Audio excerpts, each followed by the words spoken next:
குக்கரில் ஒரு விசில் விட்டால் போதும், பாயாசம் சூப்பராக ரெடிங்க. பாருங்கள், அதுவும் கருப்பட்டி ஜவ்வரிசி பாயாசங்க. அல்டிமேட்டான சுவையில் செம்ம சூப்பராக வந்திருக்கு. வாங்க இப்போ வீடியோக்குள்ளே போகலாம். இப்போ நான் குக்கர் எடுத்துருக்கேங்க. அதில் ஒரு டேபிள் ஸ்பூன் போல் நான் நெய் சேர்த்துக்கிறேங்க. அதுக்கு இப்போ நான் வந்து முந்திரி, பாதாம் எல்லாத்தையும் வறுத்து எடுத்துக்க போகிறேங்க. திராட்சை இருந்தால் காஞ்ச திராட்சை இருந்தாலும் நீங்கள் சேர்த்துக்கலாங்க. நல்லா பொன்னிறமாக ஆகிற அளவுக்கு நம்ம வறுத்து எடுத்துக்கலாங்க. இப்போ வந்து அது கூடவே நான் ஜவ்வரிசி சேர்த்துக்கிறேங்க. அதாவது சின்ன ஜவ்வரிசி தான் இப்போ நான் சேர்த்துக்கிறேங்க. அந்த நெய் கூடயே நம்ம சேர்த்துக்கலாங்க. கலர்லாம் மாறணுன்னு அவசியம் இல்லைங்க. லைட்டாக வறுபட்டால் போதும். இந்த மாதிரி வெடிக்க ஆரம்பிக்குங்க. அந்த அளவுக்கு வறுபட்டால் போதும். இப்போ நான் 1 கப்பு ஜவ்வரிசிக்கு 1.5 கப்பு தண்ணி எடுத்துருக்கேங்க. தண்ணி இப்போ நம்ம சேர்த்து நம்ம இப்போ குக்கரை க்ளோஸ் பண்ணி நம்ம வந்து ஒரு விசில் விடலாங்க.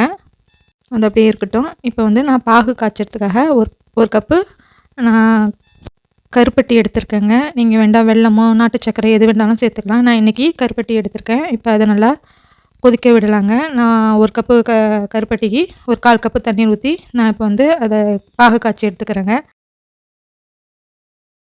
கம்பி பதம்லாம் அவசியம் இல்லைங்க. இப்போ ஒரு விசில் வந்தோன்னே பாருங்கள், நம்மளுக்கு ஜவ்வரிசி நல்லா வெந்து வந்துருச்சுங்க. பாருங்கள் எவ்வளோ அழகாக இருக்குண்டு.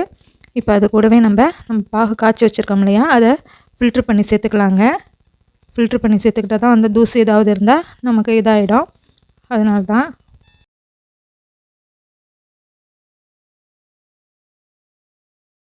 இப்போ அந்த பாகு சேர்த்தாச்சுங்க. இப்போ நல்லா கலந்து விட்டுக்கலாங்க. இது ஒரு புதுவிதமான பாயாசங்க. கண்டிப்பாக இந்த மாதிரி நீங்கள் ட்ரை பண்ணி பாருங்கள். டேஸ்ட்டும் வித்தியாசமாக இருக்கும். இப்போ நம்ம அதை நல்லா கொதிக்க விடலாங்க. பாகோட அந்த ஜவ்வரிசி நல்லா கொதிச்சு வரணும். பாருங்கள், நல்லா தளதளன்னு கொதிக்குது. இப்போ வந்து நான் ஏலக்காய் பவுட்ரு ஒரு 1/4 டீஸ்பூன் போல் சேர்த்துக்கிறேங்க வாசனைக்கு. அதையும் சேர்த்து நல்லா மிக்ஸ் பண்ணி விட்டுக்கலாங்க. இப்போ நல்லா நமக்கு கொதிச்சு வருதுங்க. இப்போ அது கூடவே நான் ஒரு திக்கான பாலாக 1 கப்பு நான் சேர்த்துக்கிறேங்க. 1.5 கப்பு நம்ம ஏற்கனவே தண்ணி ஊற்றிருக்கோம். அது கூடவே கருப்பட்டியும் சேர்த்துருக்கோம். அதனால் இப்போ 1 கப்பு நம்ம திக்கான பாலை நம்ம அதையும் சேர்த்துக்கலாங்க. அது சேர்த்து ஒரு 2 நிமிஷம் நம்ம கொதிக்க விடலாங்க. இப்போ அது கூடவே நான் வறுத்து வச்சுருக்கோம் இல்லையா முந்திரி, பாதாம்லாம், அதையும் நம்ம சேர்த்துக்கலாங்க. இப்போ முந்திரி, பாதாம்லாம் நம்ம சேர்த்தாச்சுங்க. இப்போ சேர்த்து அதை நல்லா கலந்து விட்டுக்கலாம். கலந்து நல்லா விட்டுட்டு நமக்கு விருப்பம் இருந்தாக்கா ஒரு டேபிள் ஸ்பூன் போல் நெய் சேர்த்துக்கலாங்க. நான் வாசனையாக இருக்குங்கிறதுனால நான் ஒரு டேபிள் ஸ்பூன் போல் நெய் சேர்த்துக்கிறேங்க. நெய் சேர்த்து நல்லா நம்ம இப்போ மிக்ஸ் பண்ணி விட்டுக்கலாங்க. மிக்ஸ் பண்ணி விட்டுட்டு ஒரு 2 நிமிஷம் நம்ம கொதிக்க விட்டால் போதுங்க. சூப்பரான கருப்பட்டி ஜவ்வரிசி பாயாசம் ரெடி ஆகிடுச்சு பாருங்கள். செம்ம சூப்பராக இருக்குங்க. டேஸ்ட்டும் வேறு லெவலாக இருக்கும். கண்டிப்பாக ஒரு முறை இதை நீங்கள் வீட்டில் ட்ரை பண்ணி பாருங்கள்.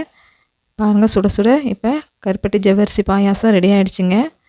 இந்த வீடியோ உங்களுக்கு பிடிச்சிருக்கான்னு நினைக்கிறேன். இந்த வீடியோ பிடிச்சிருந்தால் லைக் பண்ணுங்கள், ஷேர் பண்ணுங்கள்.